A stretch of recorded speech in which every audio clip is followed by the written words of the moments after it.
പ്രിയ സുഹൃത്തുക്കളെ, നമുക്ക് നമ്മുടെ മലപ്പുറം ജില്ലയിലെ കൂരിയാട് എന്തായി എന്നൊന്ന് നോക്കാം കേട്ടോ. കൂരിയാട് പാലം, അതായത് നമ്മുടെ നാഷണൽ ഹൈവേ കൊണ്ട് പ്രസിദ്ധമാക്കപ്പെട്ട ഒരു സ്ഥലമാണ് നമ്മുടെ മലപ്പുറം ജില്ലയിലെ കൂരിയാട്.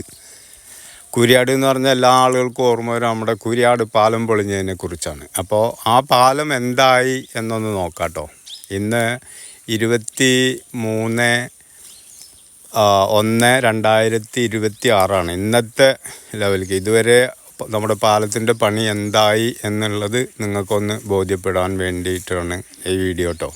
എല്ലാവരും കാണണം കേട്ടോ. അപ്പോൾ ഇതാണ് നമ്മുടെ ഇപ്പോഴത്തെ അവിടുത്തെ പാലത്തിൻ്റെ സ്ഥിതി കേട്ടോ.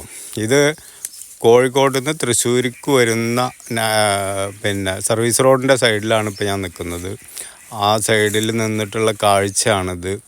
ഇവിടെ നമ്മുടെ ഈ പാലത്തിന് 24 ഫില്ലർ കാലുകളാണ് വരുന്നത് കേട്ടോ.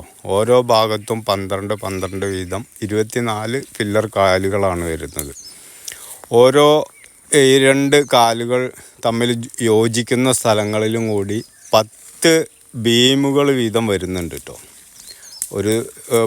അതായത് ഓരോ കാലും കൂട്ടി യോജിക്കുന്ന സ്ഥലത്ത് ഒരു സൈഡിൽ 5ഉം മറ്റേ സൈഡിൽ 5ഉം അങ്ങനെ 10 ബീമുകളാണ് ഇതിന് മുകളിൽ വരുന്നത്.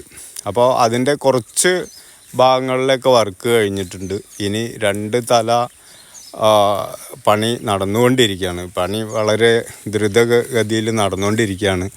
പിന്നെ ഇവിടെ മുൻപ് പറഞ്ഞതുപോലെ ഒന്നുമല്ല കേട്ടോ. മുൻപ് ഇവിടെ പറഞ്ഞെന്താണെന്ന് വെച്ചാൽ ഇവർ ഈ ബീമൊന്നും വാർക്കില്ല, ഇരുമ്പിൻ്റേതായിട്ട് പെട്ടെന്ന് പണി കഴിയാൻ വേണ്ടിയിട്ട് റെഡിമെയ്ഡ് സാധനങ്ങൾ കൊണ്ടുവന്നിട്ടാണ് പണിയാന്നൊക്കെയാണ് ഇവിടെ പറഞ്ഞിരുന്നത്. ഇപ്പം അതൊന്നുമല്ല. ഇവിടെ സ്വാഭാവികമായിട്ടും മറ്റുള്ള നമ്മുടെ നാഷണൽ ഹൈവേയുടെ പാലമൊക്കെ പണിത് അതേപോലെ തന്നെ ഫില്ലറുകൾ കെട്ടി സ്വാഭാവികമായിട്ടുള്ള ബീമുകൾ വാർത്തുകൊണ്ടാണ് ഇവിടെ ഇപ്പോൾ വർക്ക് നടന്നുകൊണ്ടിരിക്കുന്നത്. അപ്പോൾ ഏകദേശം ഇനിയും ഒരു മാസത്തിൽ കൂടുതലൊക്കെ ഇനിയും വരാൻ ചാൻസ് ഉണ്ട്. ഇപ്പോൾ വൈകി പോകുന്നൊരു സാഹചര്യമാണ്. വർക്കുകൾ തകൃതിയായിട്ട് നടക്കുന്നുണ്ട്, എങ്കിലും വർക്ക് പരിപൂർണമായിട്ട് ആയിട്ടില്ല എന്നാണ് എനിക്ക് ഇവിടെ ഈ അവസരത്തിൽ നിങ്ങളെ അറിയിക്കാനുള്ളത്. അപ്പോൾ എല്ലാ ആളുകളും അവരവരുടെ അഭിപ്രായങ്ങൾ പറയുക കേട്ടോ.